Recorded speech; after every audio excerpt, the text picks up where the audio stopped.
Hello, you watching another episode of Captains of Industry. I'm Godfrey Mutizwa. My guest tonight is Jack Kayonga. He is the executive chairman of Crystal Ventures, the business arm of the ruling party here in Rwanda. He joins me today to tell part of a story that began somewhere in Kampala in Uganda and now brings us here to the capital city of Rwanda, Kigali. Now, growing up, Jack wanted to be an entrepreneur. But he has ended up not quite where he wanted to be, but still sort of within the realm of he wanted to be. Let me invite him to take up part of the story. So Jack, welcome to the program. Thank you.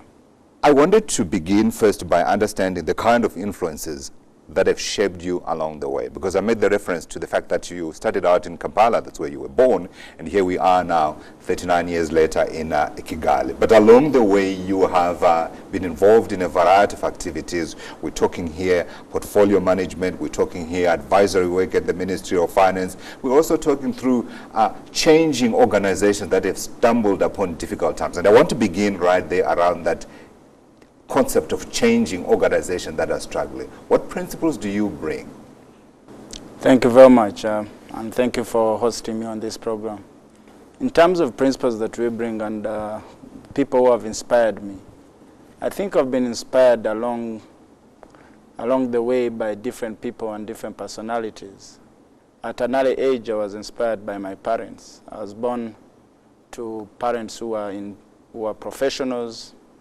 My father was a professional HR executive, and my mother was a chartered accountant who were working in corporates. Growing up, my elder brother started business, and I thought I wanted to be a businessman. You wanted to be the same kind of person? Exactly. Unfortunately, along the way, we lost our parents, and we were brought up by our elder brother. At 16, you told me? Yes, at 16, 1992 to be exact. And we were raised by elder brother, who was a businessman then. So when we went to the university, I did economics for my first degree. When I finished the degree, I was convinced that I should join him in business. Right. But given that I had a lot of respect for him and he was the father figure, he encouraged me to stay in the Ministry of Finance, where I had gone to do my industrial training. Okay. So while in the Ministry of Finance, after my industrial training, I took up a permanent job. And sooner or later, I realized that I had spent there 6 years. Yeah. Times I don't regret, I actually appreciate very much. What was that like? Very, very good in several aspects. One, there was a lot of learning. As an economist, I was able to put to practice what I had studied. But given also that we were one of the few economists in the institution, we had a lot of travel, we had a lot of training. They educated us, provided us master's degrees. They gave us a lot of exposure. Yeah. And to a great extent, I would say I'm who I am for the exposure that I also got from the Ministry of Finance. And yet you didn't stay in government. I didn't stay in government, but I moved on to a government-related institution. Okay. And this was the Development Bank, and the Development Bank purely is mandated to spearhead the development of the country with the private sector arm. Yeah, but was that progression from the work that you were doing at the Ministry of Finance? Yes and no. Yes, in that the fact that I was coming from the Ministry of Finance as a monetary economist, and know that because it wasn't a secondment, it was an advertised opportunity that I took up. Okay. But began with a junior responsibility as an head of investments. After 2 years, I grew into the deputy MD position, and then after 3 years, I became the MD. Right. And that was also a very interesting time in the bank. What did that add to you as a person, and also just in terms of your repertoire of skills? It is the first test of management of people that I had. Uh-huh. At the Ministry of Finance, I wouldn't claim that I was managing people. Right. And then I come into the bank. I was a head of investments at the age of 28. Uh-huh. And it was quite challenging that all my team was older than me. Sure. And they all expected me to fail. And but you've been breaking records ever since, because now here we are talking about there was no record broken then. There was no record broken then, so I humbled myself and looked at my elders in the different industries and sought some advice on how they had achieved this. Was it difficult to be able to do that? Because here you've got a position of authority, and at the same time you need to respect the people that you are working with you who were older than you. I think it wasn't, because it almost came in natural that I would respect them. One, because they were older than me, and two, because that's the way I was brought up. But also I knew that I would not allow them to overstep their boundaries, because at the end of the day I was accountable. Yeah. And I made that clear from the beginning, and I lived by my word. Where it was important to sanction, I sanctioned. It didn't come easy, especially sanctioning is one of the most difficult decisions a manager takes. Absolutely. But once you go through the first one and you realize that you did it with a clear conscience, free of any sentiments, you're able to do it even again, and everybody appreciates that. Yeah, it's interesting you said that. I just wanted to bring in a thought that I picked up from someone that I interviewed a few weeks ago. Actually, it was the former CEO of Sanlam, Johan van Zyl, asked what one of his regrets was. He left the company after many years. He said it was not taking the hard decisions when I needed to take the hard decisions. Do you have any such regrets? Yes, yes and no. There are some decisions I should have taken. Probably I didn't take them, but mostly I regret when I took them. Okay. It's more about the timing of taking the decision than taking the decision itself. Okay, okay, okay. And when you look back, was that a function of your learning on the job, or was that more just a question of understanding the organization better, or it was just circumstances? It's more about the learning curve. It's more about the learning curve, and it's also more about the unknown. Yeah. And the reason I would say is that I would probably regret it is that given what I know now, I would say probably would have done it better. Okay. Let's talk about some of the highlights during that time when you were at BRD. Well, the highlights at BRD, I would say when I became CEO. Right. At times people believe it is easy to be a CEO, and especially when there has been some natural progression in the institution. Right. It's actually more difficult when there's been progression in the institution, because you're now managing former peers. Yes. Who probably believe they are much better. Yeah. The guys you used to have coffee with, you can't have coffee anymore. Exactly. The people you used to trust, you can't trust anymore. Yeah, yeah. But again, also coming from a number two, usually number twos believe they're the ones driving the institution, and there's nothing difficult at the number one level. Yeah. But when you look at issues like stakeholder management, issues of the lives of the people under your institution bestowed on you, and you being the steward for everything that happens in an institution, especially a financial institution, then it gives you some sleepless nights. Yeah. And then you also have issues that come in with, some people choose to call it work-life balance. Yes. But I think I prefer to call it work-life trade-offs. Okay. Because I don't see any balance in this, but you need to do some trade-offs. Well said, like an economist. Like an economist. So you have to do some trade-offs. Yeah. And it is quite painful. But it is also one of the best things about being a CEO, or my times in the BRD, is when you're convinced about doing something, you're able to do it. When you're able to do it and you take responsibility for the outcome, it's quite refreshing. Would you say BRD is now a better place after you left it than before? And in what way?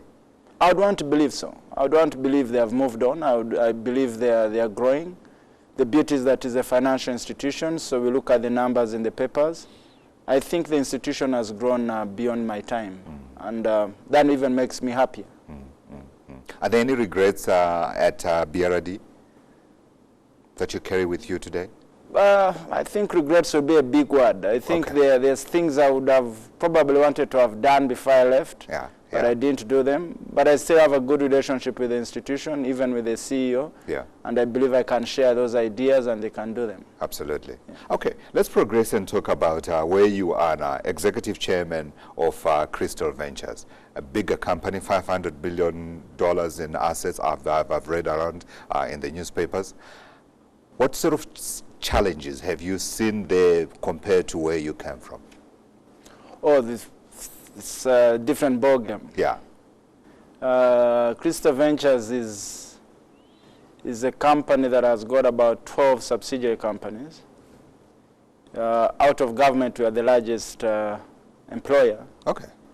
Close to 12,000 employees.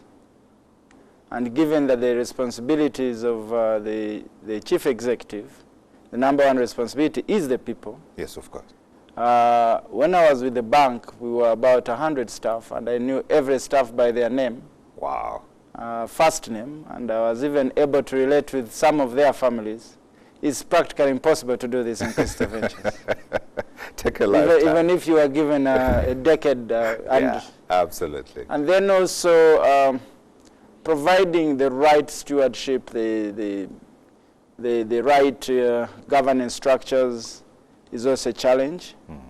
But it is a solid institution. It's a solid institution to begin with from the vision. Yeah.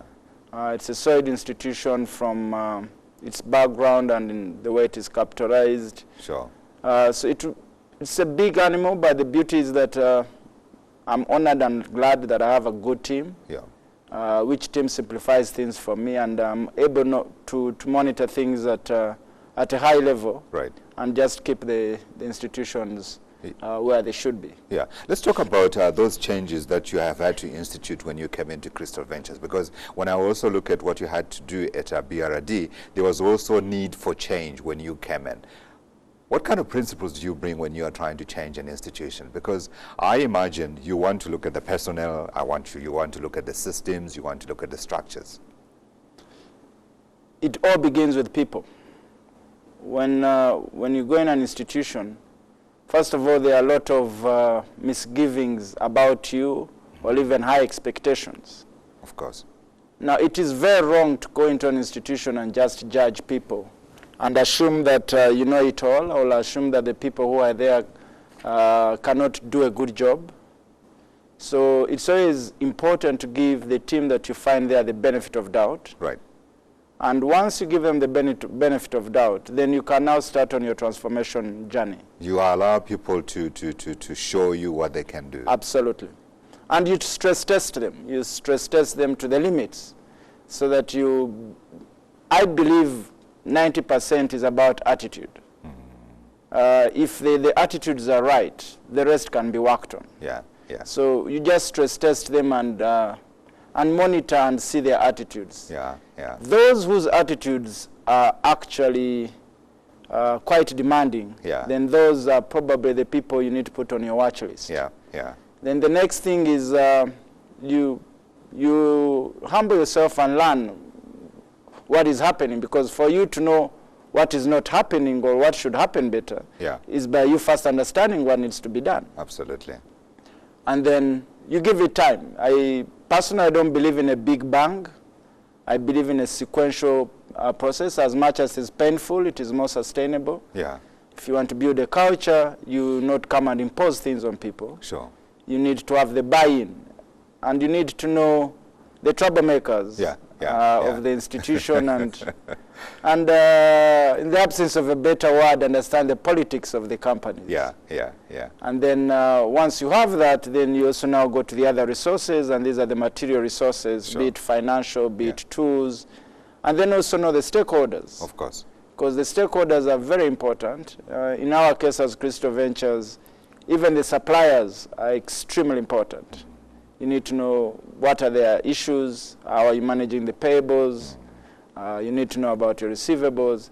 And then you start coming up with the program, and you're allowed to tick the boxes as you move on. Absolutely. Changing the systems, changing the people, Absolutely, and understanding the politics of the business. We're speaking to Jack Kayonga, the Executive Chairman of Crystal Ventures. On the other side, when we come back, we're going to be talking about current affairs, and we're also talking, of course, about where Crystal Ventures is going as a business. Don't go away.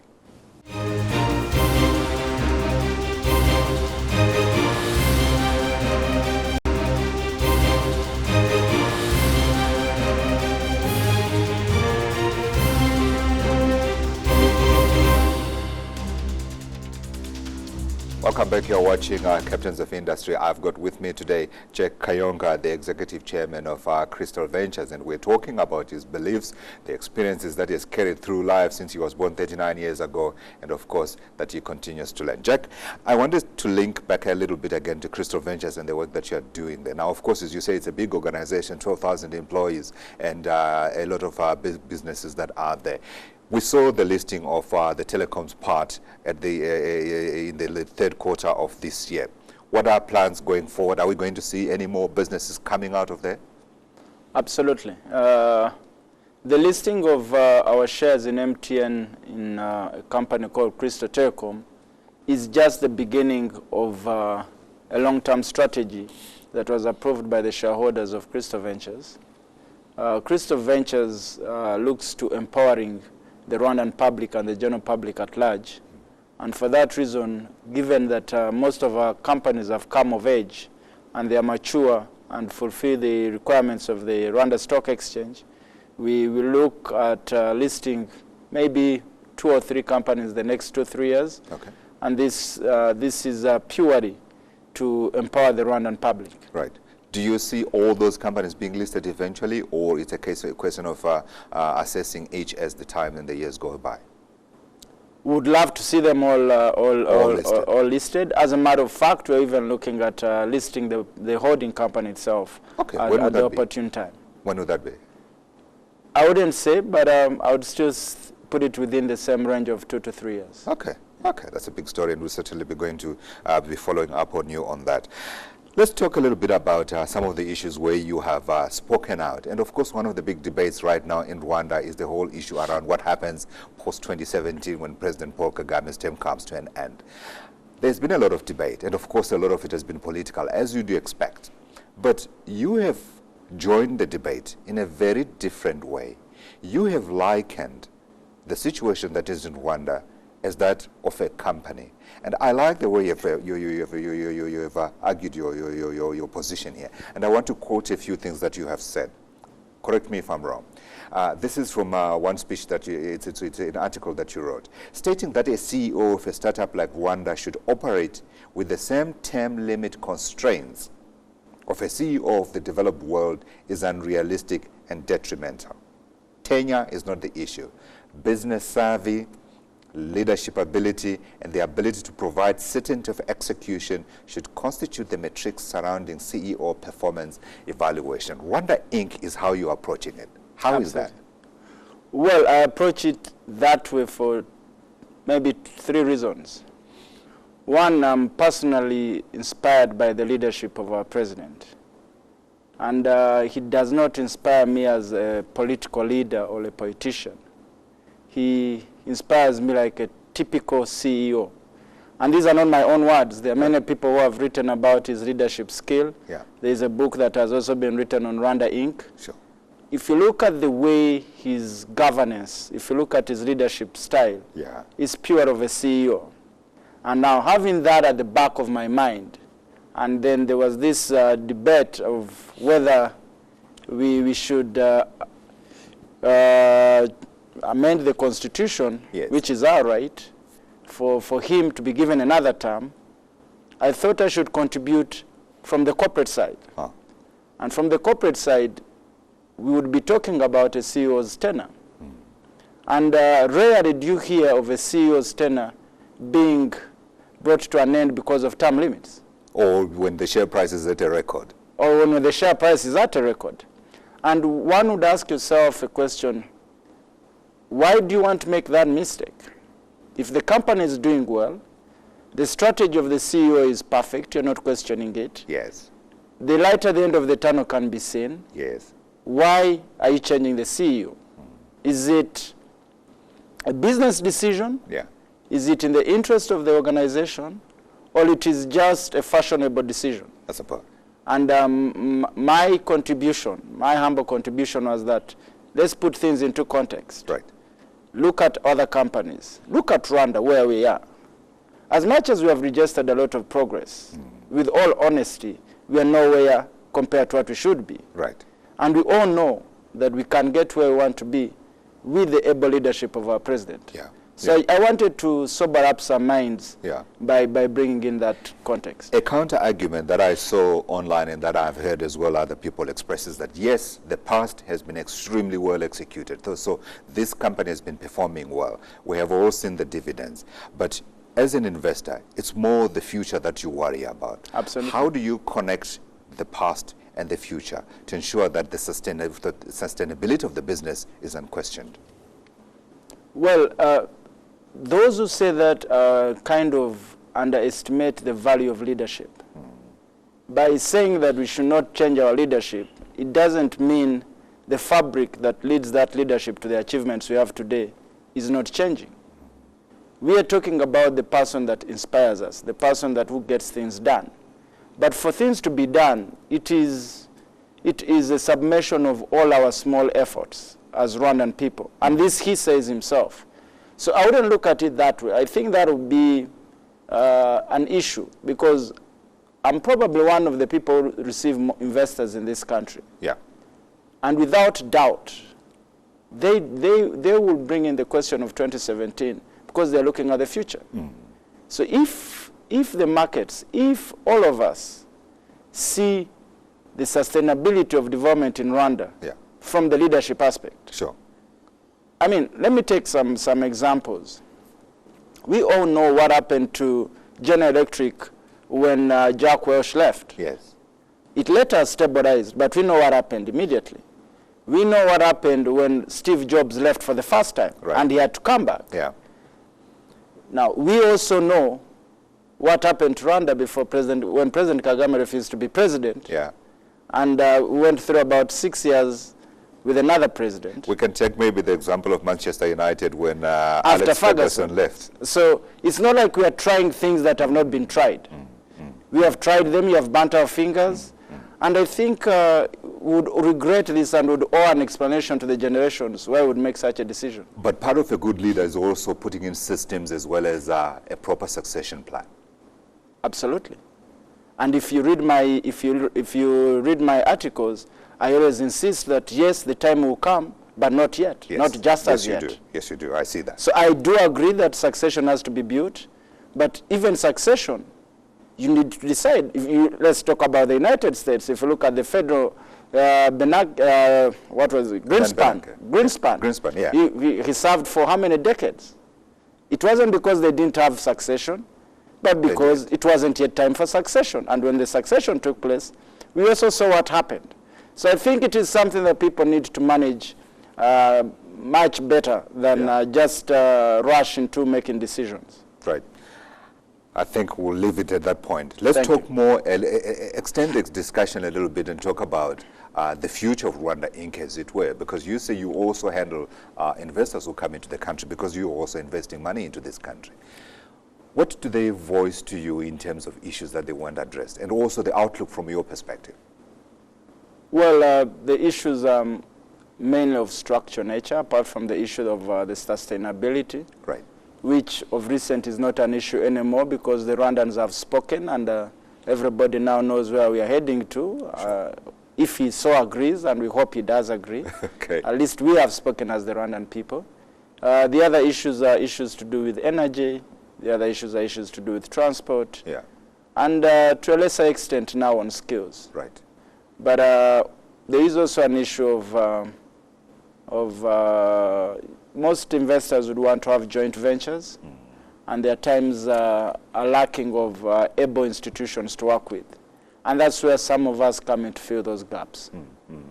Let's move into Crystal Ventures and your role in it. With 12,000 people that you are responsible for broadly, do you find it difficult to spend time with family and time for the business? Is there a demarcation, a red line? Well, 12,000 people are not my direct reports. True. So I delegate as much as possible. And I also know that family requires its time. They would always want more time. Yes, of course. I would always wish to have more time with them. Yeah. But I do get time, and it's quite sufficient. Do work-life times mesh, or there are clear demarcations? No, it's so early in my career to match work and work-life balance, Yeah. because I'm not yet at that level. And secondly, with a group of companies at different maturity levels, Yeah. some of them require a lot of True. a lot of individual input. There's travel. Sure. But I'm not complaining. Let me put it that way. No, you can't complain, because now I'm talking here. I keep coming back to your age 39. Yeah. You have, of course, this year been nominated by the World Economic Forum as one of the young global leaders. Of course, I remember the year when we at CNBC Africa you were nominated and you won the Young Business Leader of the Year. So there's a lot that has happened. What inspires you? What pushes you? Is there more to come? Well, the beauty about these awards and what humbles me is that it's not things you work hard to get. When you have a leader like our president, you try to be like him. Very difficult thing to do. But if you listen to the several speeches, if you look at his management style, and if you have the end in mind in terms of where we want to take this country and the people, yeah, you end up achieving these awards without knowing. Sure. And all that it adds, and what I could say is that it inspires you further that not only are you doing your job, which you're paid to do, but you're also being recognized for some contribution to society. Yeah. And the best is to just even do it more. So you get more energized to work harder. Would I be correct to say he is one of the people who inspire you, President Paul Kagame? Absolutely, without doubt. What do you admire in him? There are several things I admire in him. Resilience, integrity, and without doubt, the love for his country and his people. From a business perspective? From a business perspective, he has a critical eye on performance. And he does not believe that anything can't be done. Sure. He's a risk manager, and yet he's a risk taker. Sure. He will take risks. Yeah. Even some that would lead to the ultimate price, but he'll keep a focus on the bigger picture. Yeah. Outside of President Paul Kagame, anyone else who inspires you? Oh, my elder brother that brought us up. Right. Very young man at the age of 24. Wow. He raised all of us 7 siblings. Wow. And yeah, I have a lot of respect for him. I can imagine. I can imagine. Do you continue to be close? Absolutely. I meet almost every day. Yeah. Yeah. Jack, thanks very much indeed for your time, and I'm certainly hoping that given that you are 39, and I'm saying it again, we're certainly going to catch up again, hopefully in a few, not years, but perhaps months' time, and track your progress. Jack Kayonga is the executive chairman of Crystal Ventures, and we've been talking about his life, his observations, and also the experiences that he has had. Thank you for watching today, and goodbye.